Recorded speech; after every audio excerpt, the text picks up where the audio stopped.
Le Chelsea, donc, qui s'est créé des occasions, mais qui a montré une forme d'inefficacité, un plan de jeu qui interroge quand même, qui nous interpellait avant le match, et on continue de rester dubitatif, notamment dans ce dont parlait à l'instant Laure, le côté très tardif des entrées des attaquants. Oui, je suis tout à fait d'accord. Moi, je pensais franchement à la mi-temps qu'il allait faire les changements, vu qu'il avait tenu les 45 premières minutes, et que lors de la première mi-temps, quand même, il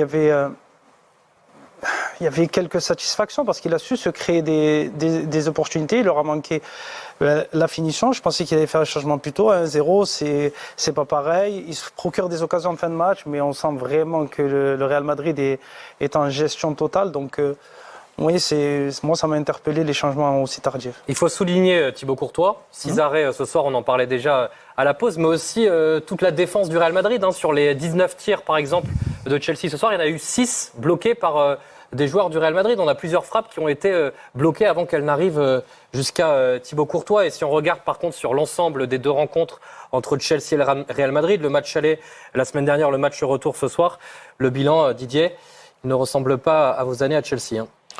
Oui, c'est une nouvelle époque, mais je pense que ils sont dans une période vraiment difficile, donc ils ont certainement hâte que la saison se termine, et on espère voir de meilleures choses à Chelsea. Ce sera certainement pas en Ligue des Champions l'année prochaine. C'est sûr que non. La saison, elle est terminée en fait, carrément, pour Chelsea. Ils peuvent déjà préparer la suivante. C'est peut-être le seul point positif de cette soirée. Mais le seul problème, c'est de savoir quel entraîneur va être là, ou alors d'entamer des discussions. J'ai vu qu'ils avaient entamé des discussions avec Nagelsmann qu'il avait rencontré, et d'essayer qu'il apporte peut-être déjà ses idées à Lampard, discuter avec lui, de commencer à essayer de faire jouer certains joueurs, de changer de système, qui prépare déjà la saison prochaine, parce qu'avec un vestiaire de 31 joueurs, certains joueurs on a volé un petit peu les transferts, que ce soit Modric qui devait signer Arsenal, on est venu le prendre, donc on l'a surpayé aussi. Pour la saison prochaine, ça va être difficile aussi de se séparer de ces joueurs. Il va falloir voir qui on va amener encore dans cet effectif-là. Ça risque d'être compliqué pour la saison prochaine aussi pour le nouveau coach. François Marchal, vous qui suivez la Première Ligue chaque semaine pour Canal, la fin de saison avec les 33 joueurs dans l'effectif et quasiment que des stars, ça va être chaud, Ça va être chaud, ça va être long. Chelsea est un grand chantier finalement, un chantier avec 4 entraîneurs cette saison, jamais la même équipe. C'est ce que l'on voit aussi ce soir, c'est une forme d'impréparation. Les joueurs ne se connaissent pas, ne jouent jamais ensemble et les automatismes ne viennent pas. Donc ouais, Samir en parlait, comment préparer la saison prochaine avec un entraîneur dont on est sûr qu'il ne sera pas sur le banc la saison prochaine. Pas simple, et encore une fois, la saison va être très longue. Ce que Chelsea devrait faire, c'est ce que Manchester City avait fait auparavant. Lors de la dernière saison de Pellegrini, ils savaient que Pep Guardiola arrivait la saison d'après. Et la dernière année de Pellegrini, le recrutement avait été fait en fonction des besoins de Guardiola. Donc ils avaient déjà fait signer Kevin De Bruyne, ils avaient déjà fait signer Raheem Sterling, et on s'était déjà acclimaté au fait de jouer avec eux, et ils s'étaient déjà acclimaté aussi à la vie anglaise et aussi au championnat avec Manchester City. Oui, ils vont pas reprendre des joueurs là, ils ont déjà il va falloir prendre un attaquant. Mais en prenant un nouvel entraîneur, vous êtes d'accord avec moi qu'il va vouloir venir avec peut-être 2 ou 3 joueurs pour s'affirmer. Ils ont déjà Christopher Nkunku qui est dans les tuyaux d'ailleurs, qui va débarquer normalement. Aussi, mais un entraîneur, en général, lorsqu'il arrive dans un club, et un club comme Chelsea, et lorsqu'on parle par exemple de Nagelsmann, il veut mettre son empreinte sur son équipe. Donc il va devoir ramener des joueurs qu'il connaît et qui sont habitués à sa manière de travailler. Donc il va ramener des joueurs. Il y a pas mal de joueurs qui vont être dans l'impasse quand même. Oui, aussi. C'est effectif. Peut-être à la le problème de Chelsea. Peut-être à la Strasbourg. Ah oui, c'est vrai que Strasbourg se maintient. Oui, c'est vrai que parmi le projet global de Chelsea, il y a aussi la volonté effectivement d'avoir un club filial, et il y a des discussions avec le club de Strasbourg en France et d'autres clubs en Europe.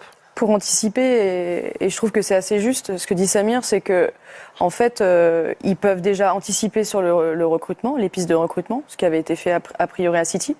Et après, s'ils ont une bonne relation avec Lampard, c'est aussi orienter des choix tactiques et stratégiques sur des joueurs sur lesquels il veut s'appuyer la saison prochaine. Et Jacques Relacci me souffle qu'il peut fondre les cordes de l'or pour se prendre. Pour le... Mais moi, j'étais pas vraiment pour Chelsea, mais je Ouais, peux... mais là, je crois qu'on est passé à ça. Une dernière image. On a vu un rassemblement de public là devant Stamford Bridge. Vous qui connaissez bien le contexte, est-ce que ça peut, Ah, j'ai pas vu l'image. est-ce que ça peut corroder en masse. tout cas? Est-ce qu'il peut y avoir des problèmes avec les supporters? Alors, je pense que s'il y a quelque chose, ils vont simplement exprimer leur mécontentement auprès du président. Ça fait beaucoup de Peut-être qu'ils s'en vont, mécontentement. c'est tout. Non, je pense qu'ils s'en vont. Ouais. Non, je pense que... Non, je dis pas, mais ouais. Ça se trouve, c'est juste la Je queue pour le profite de cette métro. image pour vous poser la question. Non, ils s'en vont. En début d'émission, Oui, il y a eu un sujet et il y a le flou envers les supporters. Ils ont envie de savoir un peu Ce qui va se le passer. club dans quelle direction le il va aller. futur, Donc, quoi. je pense que le propriétaire, ça serait intelligent de sa part de faire une sortie médiatique, de pouvoir expliquer un petit peu. Et en France, ça se faisait beaucoup. Je sais qu'à Marseille, on l'a fait plusieurs fois, où il y a des groupes de supporters qui sont venus pour discuter. Voilà, tire un peu plus et décale. Comme ça qu'on va faire pour 18 mois. Oui.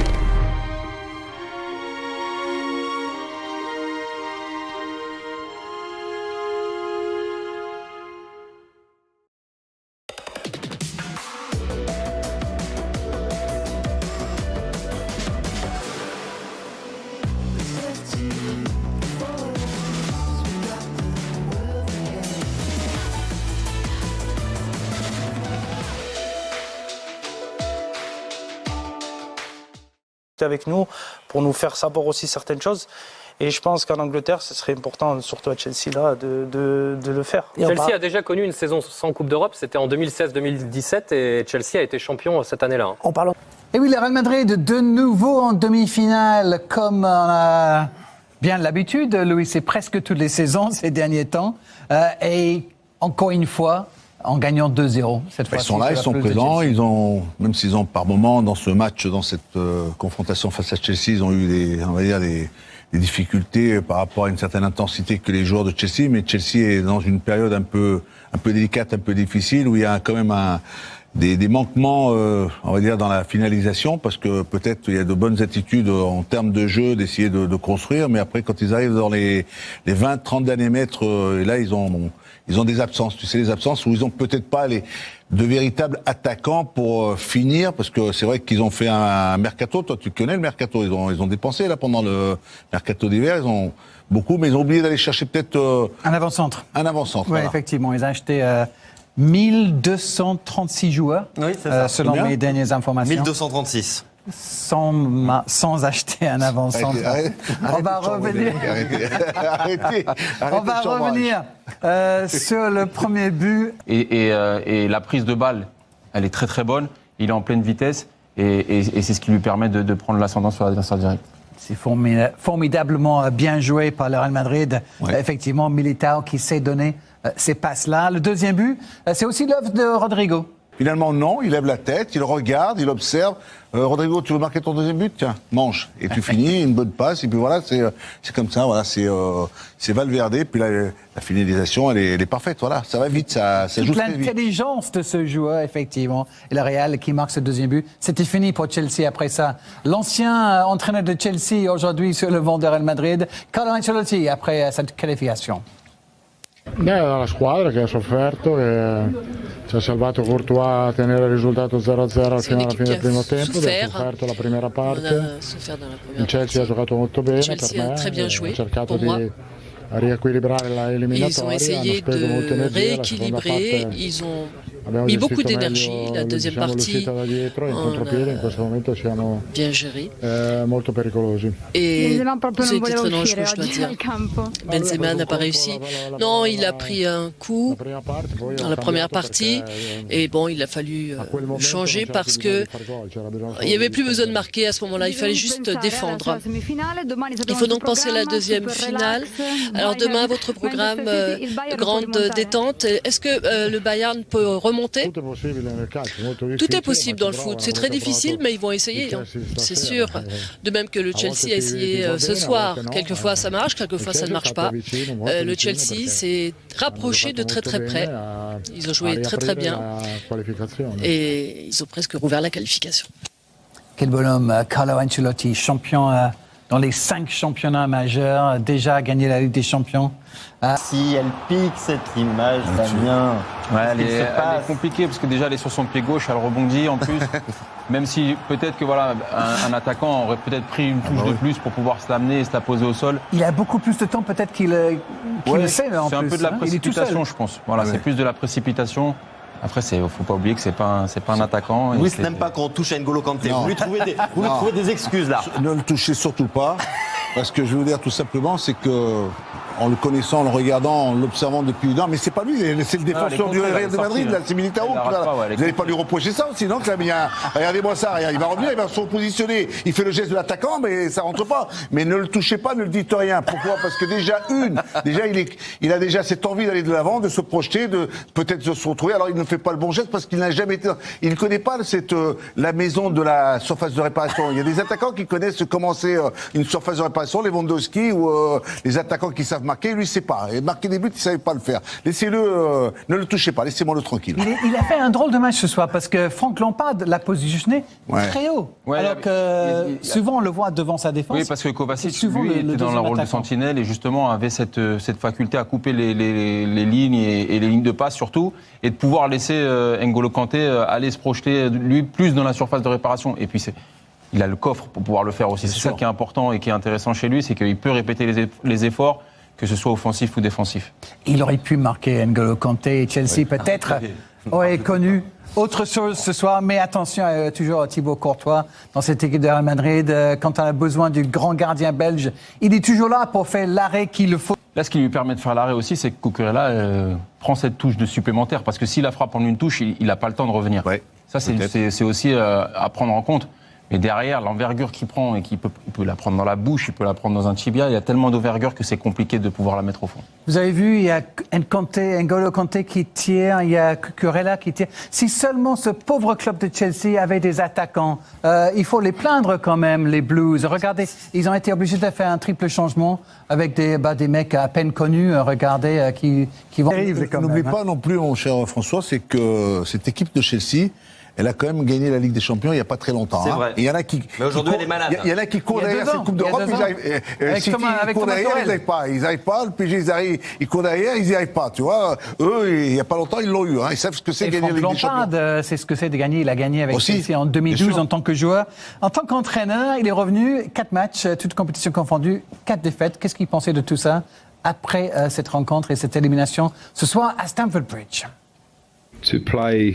We had strong players, especially in midfield, to try and control better that area. On a essayé de contrôler au milieu de terrain, mais bon, ils ont mieux joué. Et avec James et Cucurella, ils ont bien joué. Je pense que leur performance a été très bonne, les 30 premières minutes. Mais après, c'était difficile de revenir sur le résultat de 2-0. Et j'étais très satisfait de la performance, mais le résultat est vraiment critique. Et à ce niveau de compétition si difficile, bon, c'était difficile de marquer lors de ce match, n'est-ce pas? Oui, c'est un problème. Et surtout à ce niveau, il faut marquer des buts à des bons moments. On a eu des bons moments au début, mais on n'a pas réussi à concrétiser. Il faut comprendre ce moment, travailler sur le momentum, l'améliorer. Et lors des derniers matchs, c'était un peu le cas. Lors de ce match, tout était bien. On était bien sur le terrain. On aurait pu marquer 1 ou 2 buts, mais ce n'est pas arrivé pour nous. La fin de saison s'annonce compliquée pour Chelsea, probablement pas en compétition européenne la saison prochaine. Le Real Madrid, 4 matchs, 4 défaites pour Franck Lampard depuis son retour. Le Real Madrid, vous pouvez les revoir dès samedi soir, 21h, le coup d'envoi sur beIN Sport 1. Le Real Madrid va jouer avec Dominique Armand. On va en avoir 2 pour le prix d'un. Il y a Aurélien Chouameni qui est là aussi. Bon, la qualification est dans la poche. Est-ce que sur la manière, vous êtes satisfait aussi? Qui répond du coup, moi ou lui? Non, vas-y, commence. On rejoint. Non, c'est sûr, bon, on est content d'avoir gagné 2-0, de ne pas avoir concédé de but. En plus de ça, là, on a la qualification et voilà, c'est plus important. Quelque chose à rajouter? Non, je pense que même si on a été bousculé de temps en temps, notre ADN c'est de toujours continuer à tout donner. Ça s'est vu aujourd'hui et je pense que la deuxième mi-temps elle est très belle. On sent cette espèce de sérénité qui se dégage de vous, même dans les temps difficiles. Vous sentez ça quand vous travaillez au quotidien? Ça fait partie de l'ADN du Real de maîtriser les débats? Je pense que déjà avec les grands joueurs qu'on a ici, ils sont habitués à jouer de grands matchs comme cela. Même si des fois c'est difficile comme en première mi-temps, on sait qu'en deuxième mi-temps tout peut basculer. Même les dernières minutes tout peut basculer, pardon. Donc voilà, le plus important c'est, comme j'ai la victoire. Et nous on doute pas de nous-mêmes, et comme on dit, hasta le final. Du coup, Aurélien, c'est difficile de se faire une place dans cet effectif, de rentrer dans ce 11? C'est le meilleur club du monde, donc forcément on s'attend à de la concurrence. Tous les joueurs qui sont ici, ils ont les qualités pour faire partie du 11. Après, le coach fait ses choix, mais comme vous pouvez le voir, on a un super état d'esprit. Toute l'équipe, on pousse tous vers la même direction pour gagner cette compétition. On le disait, ce sera la 32e demi-finale du Real, la 11e sur les 13 dernières saisons. Il y a une culture du très haut niveau qui est hallucinante dans ce club. Vous le sentez au quotidien? Ouais, on le sent au quotidien. Quand on rentre dans le centre d'entraînement, la première chose qu'on voit, c'est les Ligues des Champions.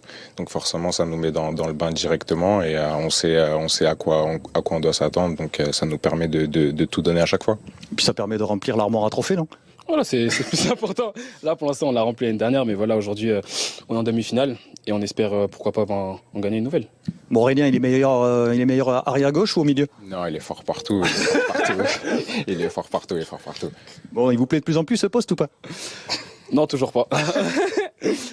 Non, voilà, comme j'ai dit, le plus important, c'est d'aider l'équipe. C'est d'aider l'équipe, et voilà, aujourd'hui, je le fais encore. Mais non, c'est toujours pas mon poste. Mais merci à tous les deux, et bravo. Les deux vice-champions du monde français avec Dominique Carman après cette victoire madrilène. Avec leur boulot, avec Samer Nasri, avec Didier Drogba, Gauthier Kutzman pour débriefer cette nouvelle victoire et cette nouvelle qualification des Madrilènes. La Ligue des Champions, c'est une compétition où un adversaire espère faire mordre la poussière au Real, mais à la fin, c'est toujours le Real qui gagne. Ouais. Ils sont une fois de plus en demi-finale. Pour la 11e fois en 13 ans, ça c'est une habitude pour le recordman évidemment de victoire dans l'histoire de la Ligue des Champions. Mais 11 demi-finales en 13 ans, ça vous dit tout. Ouais, c'est hallucinant comme statistique. 11 demi-finales en 13 ans. Je le redis pour le mettre en bouche, pour le répéter, pour le croire. Et la 32e de l'histoire du club. C'est incroyable cette régularité et cette culture de la gagne, et surtout de cette compétition qui est vraiment particulière à leurs yeux. Presque sans souffrir. On va revenir, il y a eu quelques occasions de Chelsea, mais franchement, sur la fin, on avait l'impression que Chelsea pouvait jouer Milan, pas Milan le club, Milan milanais, et ne jamais marquer en fait. Oui, mais c'est la différence entre une grande équipe, un grand club, et un grand club avec une équipe moyenne et qui est en doute. Qui est en plein doute. Et le Real Madrid, c'est ce qu'a fait un petit peu City la semaine dernière. Ils savent gérer leur temps faible. Ils prennent pas de but et ils sont très réalistes. Et c'est ce qui fait qu'aujourd'hui, ils se retrouvent encore en demi-finale. Et rien à dire sur la double confrontation. Ils méritent largement leur qualification. On revoit ces images de célébration tranquille des Madrilènes sur la pelouse de Stamford Bridge. Rodrigo, qui a été l'un des hommes forts, bien sûr, avec son doublé. Et on va revenir sur cette ouverture du score. Gauthier, des Madrilènes qui nous ont montré en l'espace de quelques secondes là tout ce qu'ils savent faire, contre-éclair, maîtrise, lucidité devant le but, et puis Vinicius toujours dans les bons coups. Et l'équipe passe au-dessus de tout, parce que Vinicius, on parle de lui aujourd'hui comme étant le joueur le plus décisif au monde. Carlo Ancelotti a dit qu'il était le numéro 1. Il aurait pu penser à ses stats, essayer de frapper un petit peu. Non, au contraire, il pense toujours collectif, il trouve que la solution, la meilleure solution, c'est de la rendre à Rodrigo. Et le calme de Rodrigo, incroyable. Ouais. Le calme de Rodrigo, mais c'est surtout, je reviens sur cet altruisme de l'équipe. Vraiment, ce sont des joueurs de qualité qui se mettent au service de l'équipe. Même Karim, Vinicius aussi, se mettent vraiment au service de l'équipe. Le plus important, c'est que le club gagne et avance dans cette compétition. Non, il doit courir vers son but. La finalité pour marquer un but, c'est de revenir dans l'axe. Donc, il peut avoir du retard au départ, mais s'il fait la course comme ça, il aura ce temps d'avance pour pouvoir fermer l'axe. Et moi, je trouve que, en sachant que son latéral gauche, son piston gauche, ou appelez-le comme vous voulez, il n'est pas là, il ne doit pas intervenir, sauf s'il est sûr de prendre le ballon ou alors de faire faute. Mais au moins, il annule toute action de but. De défenseur. Non mais Samir, il analyse les défenseurs. Attends, c'est dingue. Analyse d'entraîneur. Je suis entièrement d'accord avec lui parce que des joueurs expérimentés comme un Baresi à l'époque ou même un John Terry ne seraient pas allés tacler, par exemple. Ils auraient fait ce qu'on appelle recul-frein dans l'axe. J'entends le recul-frein, mais là, il part avec beaucoup de retard. Il n'est pas en retard. Il n'est pas en retard. Là-bas. On a l'impression qu'il est en retard, mais c'est le tacle qui donne l'impression qu'il est en retard. Et effectivement, il est là à ce moment-là. Mais s'il reste debout et qu'il court vers son but, il arrivera devant son but avant Rodrigo. C'est la trajectoire de course. La seule façon de pouvoir faire cette intervention, c'est de savoir, par exemple, qu'un de mes milieux de terrain est dans la possibilité de prendre ma place. Et dans ce cas-là, OK, je peux faire cette intervention. C'est pour ça qu'en général, les équipes qui jouent avec une sentinelle, c'est toujours pour...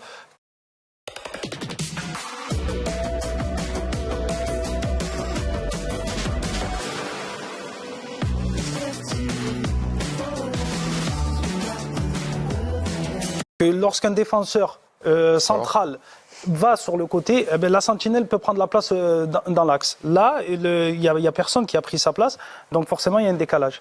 On regarde le deuxième but, peut-être, où on va voir les mêmes qualités du Real. Hein. Justement, ce qui est intéressant, c'est qu'on parlait de toute la palette du jeu du Real. Il bascule à chaque fois de gauche à droite pour faire bouger le bloc, jusqu'à trouver l'ouverture. Et après, qu'est-ce que c'est bien joué de la part de Valverde? Sidney, on a le sentiment que ce Real a presque plus de marge que celui de la saison dernière, déjà champion d'Europe. Le mot qui revient, c'est maîtrise, vraiment. Exactement, l'année dernière, c'était une équipe, entre guillemets, en réaction qui arrivait à revenir dans des situations très compliquées. Cette année, ils ont les deux. Ils sont capables de maîtriser leur sujet. Tactiquement, je trouve ça très juste. Offensivement, c'est chirurgical, et défensivement, je trouve aussi très bon parce que ça met autant d'ardeur offensive d'aller marquer un but que de défendre. On voit les attitudes de Rudiger, de Courtois, d'autres défenseurs lorsqu'ils interviennent. On a l'impression qu'à chaque fois, c'est comme un joueur qui avait marqué un but. Donc c'est symptomatique d'une équipe qui a une grande confiance. Maîtrise et confiance. Confiance, c'est l'autre mot. Et menaces multiples. Quand c'est pas Benzema, c'est Vinicius. Quand c'est pas Vinicius, c'est Valverde. Quand c'est pas Valverde, c'est Rodrigo. Et quand il y a une occasion, c'est Courtois, voilà, qui a sauvé son camp effectivement en première mi-temps. Et on va aborder Chelsea maintenant. Restez bien avec nous. On vous propose on va préparer un gros résumé de Naples-Milan. Le match a pris un peu de retard, beaucoup d'arrêts de jeu, beaucoup de choses dans cette rencontre. Dès que le résumé est prêt, on vous le donne. En parlant de sortie médiatique, celle de Didier Drogba tout à l'heure qui a dit qu'il se reconnaissait plus dans ce club de Chelsea. Ça fait couler beaucoup d'encre. C'est repris partout en Angleterre. Votre parole a encore du poids, cher Didier. Heureusement. Avant d'aller à Naples, je vois que Carlo Ancelotti, votre ancien entraîneur, est aux côtés de Dominique Armand. Un petit mot avec Carlo.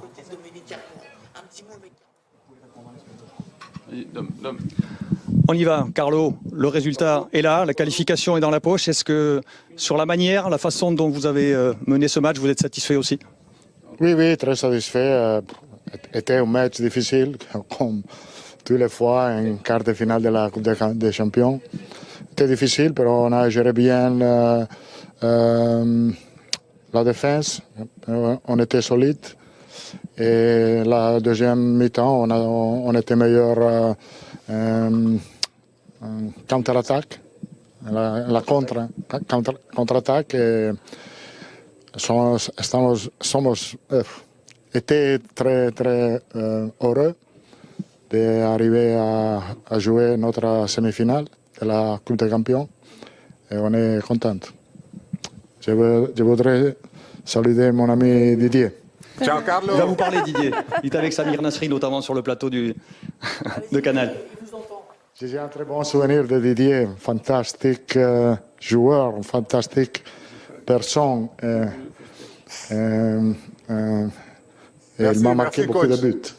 Merci coach, merci beaucoup. C'est bon, je peux rentrer chez moi. Vous avez un petit message pour Carlo? Carlo, bonjour, ciao coach. I want to ask you one question. If you were to become the manager of Chelsea next season, what would you do to change the... Si vous étiez manager de Chelsea la saison prochaine, qu'est-ce que vous feriez comme changement? Je ne suis pas sûr qu'il réponde à votre question. The difficult question. I prefer to stay on my side. Je préfère rester de mon I côté. feel really good. Je suis très bien ici. In my club, dans mon club. Really happy. Je suis très heureux et j'espère rester encore longtemps. Ciao. Merci Carlo Ancelotti. Et c'est pas toujours les journalistes qui posent les questions les plus dangereuses, hein, les plus vaches. Non, c'est pas une question dangereuse. C'est quelqu'un qui est amoureux de son club et qui aimerait avoir du changement. C'est un cri du cœur. Et il demande à quelqu'un qui a quand même fait ses preuves de partout, qu'est-ce qui changerait. Mais bon, après, il a trop de respect pour. On rappelle pour ceux qui ne savent pas que Carlo Ancelotti a entraîné Chelsea, avec Didier bien sûr. Il a entraîné à peu près partout. C'est pour ça qu'il mélange un peu parfois l'italien, l'anglais, l'espagnol, tous les mots lui viennent, mais il est toujours aussi sympathique, quelle que soit C'est-à-dire que le plan était de prendre des occasions en contre, ça a marché. Il y a quand même un grand Courtois qui fait la différence. Mais oui, mais... Ah, mais il y a des occasions pour Chelsea. Alors attention, on va regarder d'ailleurs les images du match, messieurs, mais on le sait que le Real concède des occasions, que le Real prend des buts. On va écouter le double buteur du soir, Rodrigo. Comme toujours, c'est un plaisir d'être au Real, de jouer pour le Real, l'équipe la plus grande du monde. On a cette obligation d'arriver toujours au moins à la demi-finale et en finale. On a ça dans notre tête. Tout le temps, il faut y être, il faut être dans le dernier carré. Depuis le début que je suis arrivé au Real, on est allé très loin dans la compétition et on va continuer comme ça. C'est une obligation chez nous. Et ils ont les joueurs d'expérience pour les Vinicius avale les espaces, mais il joue aussi très bien dans les tout petits espaces, Joe. Et on va regarder ça. Le Real a j'allais dire presque cette spécialité désormais de combinaison dans les petits espaces entre ces trois attaquants. Mais c'est à quel point c'est précieux et efficace surtout, du sens où ce côté gauche, on connaît Vinicius, Benzema qui décale, toujours près l'un de l'autre, ces triangles, toujours ces triangulations pour pouvoir justement être en supériorité numérique, parce que souvent on pense que les taureaux par exemple ne servent à rien, mais non, c'est toujours des joueurs qui sont en mouvement et qui justement à 3 contre 2 ou à 3 contre 3 avec le mouvement puis arrivent à déséquilibrer un bloc équipe. Et alors on le voit de nouveau encore, c'est un 3 contre 3 mais avec un long triangle qui à chaque fois qui est adaptable en fait et qui se bouge en fonction. Et là ça amène le but. Et une touche de balle aussi. Justement, une touche de balle, ça va vite. C'est exactement aussi, c'est que la vitesse avec laquelle les échanges vont être faits vont faire la différence. Et là on le voit. De nouveau, ça a été aspiré de l'autre côté pour jouer et changer de côté et qui a amené le but. Et après, bien sûr, il y a cette erreur de jugement d'abord de Cucurella et après de Chalobah en ayant taclé Rodrigo. Et vous l'avez peut-être vu passer ici là sur l'écran. Vinicius, nous l'évoquions avant le match, 8 buts, 8 passes D sur les 16 derniers matchs de Champions League. C'est incroyable. Il y a un travail dingue qui a été fait d'abord par Zidane et Bettoni et depuis 2 ans par Ancelotti père et Ancelotti fils. C'est-à-dire que quand il arrive, il a un gros problème de formation. Il a été très fort très vite et il manquait quelques bases. Donc, ils ont dû refaire beaucoup de travail au centre d'entraînement pour lui redonner quelques bases. Et Zidane disait souvent à Vinicius, il m'avait confié, tu peux pas tout faire à 1000 à l'heure, tout le temps. Et c'est pourquoi il y avait souvent beaucoup de problèmes de finition. On le voit sur le but. Maintenant, il lève la tête. Enfin, il n'a même pas plus besoin de la tête. Il regarde ailleurs. Il y a encore 2 ans, Vinicius aurait tenté de marquer directement. Alors que là, il voit que Rodrigo est dans une position beaucoup plus favorable pour marquer et il a cette présence d'esprit. C'est ça la grosse... Parce que les dribbles, les courses, il a toujours fait ça, même quand il avait 15 ans, il faisait ça, Vinicius. Sauf qu'aujourd'hui, il sait faire le bon choix au moment de la passe, ou de la frappe. Tu parlais de David Bettoni, ça nous permet de le saluer. Lui qui maintenant, qui est déjà passé des soirées avec nous ici dans la Champions Zone et qui est entraîneur chez toi, en Suisse. Oui, et qui 7 points pris en 3 matchs. La meilleure série de la saison. Allez, salut notre statisticien Loïc Moreau qui me signale que Chelsea a un peu plus couru que le Real, 4 km quand même, 114,5.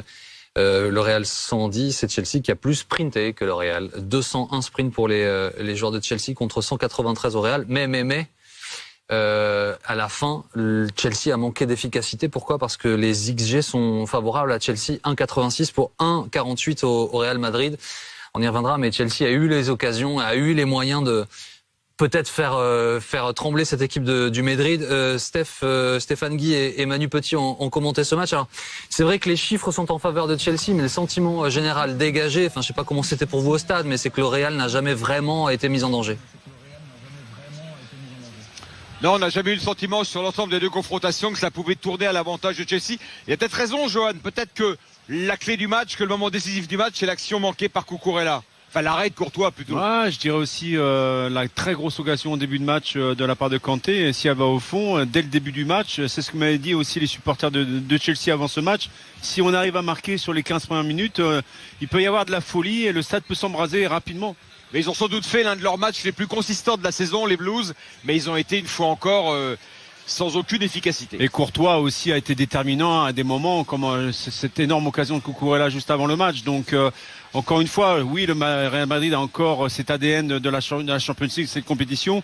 Mais encore une fois, il y a des individualités qui arrivent toujours à tenir ce collectif à bout de bras quand ils sont en difficulté. Et encore un mot, Manu, parce que tu parles des individualités, mais le collectif, sur chacun des buts, l'autre peut marquer, enfin le passeur peut marquer, sauf que non, il choisit de servir son coéquipier. C'est ce que j'adore aussi, c'est que ils ont beaucoup de joueurs de grande intelligence, d'expérience, mais c'est toujours l'équipe qui passe en avant l'individualité. Même quand on l'a vu à maintes reprises ces dernières années avec Karim Benzema, il est très altruiste également pour ses partenaires, mais on voit qu'il y a toujours la passe qu'il faut au bon moment, au bon tempo pour le joueur qui est mieux placé que l'autre, en première intention à chaque fois. Donc c'est la marque des grandes équipes également. On sent qu'il n'y a pas d'égoïsme particulier dans cette équipe-là. On a toujours le sentiment que c'est l'équipe qui doit briller en premier. Allez, on va entrer dans le détail de ce but. Joe, on va le regarder avec toi. Tu mets pause quand tu le veux. Tu peux demander pause, tu peux demander retour en arrière pour nous faire profiter au max de ton analyse tactique là-dessus. On va regarder le premier but donc de Rodri. Réservez votre voyage de rêve avec une offre saisonnière. Économisez au moins 15% sur l'appli Qu'on va lancer tout de suite. Oui, c'est des petits détails qui sont vachement importants. On le voit, hein, ce petit temps d'arrêt pour se donner du temps et faire hésiter le défenseur et décaler Rodrigo. Rejoins-nous, Joe, je t'en prie. Stéphane, Manu. Oui, je m'inscris parfaitement dans les propos de Joe. Vous confirmez Joe, Manu? Oui, c'est important. Hein. Par contre, le consensus quand même entre les le retard qu'ils prennent au début de l'action avec Chalobah. Moi, ce que je regrette en fait sur cette action-là, c'est que personne n'ait communiqué à Chalobah, ou même Chalobah n'ait pas pris l'information qu'il était très très loin de ses partenaires et qu'à aucun moment il aurait dû tacler, il aurait dû accompagner, comme le dit très bien Joe. Mais derrière, je pense qu'il y a un manque de communication. Donc dès le départ de l'action, elle se retrouve à la finalité de cette action. Et on rappelle que Chalobah joue parce que Koulibaly s'est blessé au match aller. Il peut pas le sentir quand même, là, Manu, il doit pas y aller. Il doit le sentir. Non, là il voit absolument pas. Il doit surtout pas jouer le tacle, il doit l'accompagner, comme dit très bien Johan. Il est pas couvert, il n'y a pas de couverture derrière lui, donc il doit absolument lui permettre justement de ralentir sa course pour permettre à tout le bloc de pouvoir basculer et d'avoir cette couverture mutuelle. Voilà pour cette erreur de Chalobah qui ouvre donc le terrain au Real et qui amène ce but. On va regarder à nouveau en palette le travail. Alors nous vous en avions parlé avant le match. Vinicius et Benzema, ils ont une coordination, ils se trouvent parfaitement bien. Venir aussi dans ces moments-là, Modric en est un. Stéphane, Manu. Alors Stéphane, tu parlais tout à l'heure J'avoue qu'on a eu de la chance de vivre ce moment ensemble, cet échange entre Modric et Rio Ferdinand sur le jeu du Croate. Et on l'a souligné aussi durant le match, c'est une équipe avec des joueurs aussi intelligents qui savent se positionner et qui savent faire briller aussi leurs partenaires quand ça s'impose. Donc on l'appelle le petit Mozart, c'est pas pour rien. Hein. Ouais, c'est incroyable.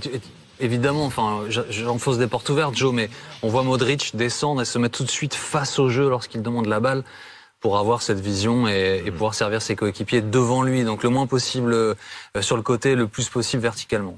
Non, après, c'est vrai que ce joueur ou ces joueurs-là qui ont cette vocation-là, ce qui est intéressant, c'est la manière dont il casse les lignes, Modric. Ou par la passe verticale ou par ses courses. C'est-à-dire que c'est un joueur qui se projette aussi énormément. Mais c'est toujours en fait réfléchi, on le voit, toujours se positionner dans l'angle mort de ceux qui jouent au milieu de terrain contre lui. Mais c'est vraiment cette facilité avec laquelle, des fois, on a l'impression que même il marche presque sur le terrain tellement c'est facile parce qu'il a pris l'information avant. Mais c'est vrai, et du moment où il accélère, on n'a même pas forcément l'impression qu'il est en full sprint parce que c'est tellement beau. C'est un joueur qui a la connaissance, et ce que j'ai beaucoup apprécié, c'est ce que disait au début dans le reportage, c'est en fait ces gens qui étudient le football.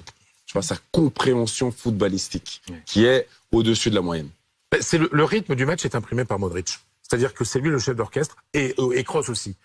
Donc les deux décident du rythme qui convient au Real Madrid dans le match. Et ce soir, moi je trouve que Modric a fait un très bon match parce qu'il a donné exactement le ton qu'il fallait au Real Madrid, de par ce que tu disais, ses accélérations quand il fallait, ralentir le jeu quand il le fallait, conserver la balle quand il le fallait.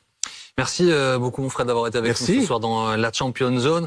Dans un instant, on vous montre évidemment le résumé long.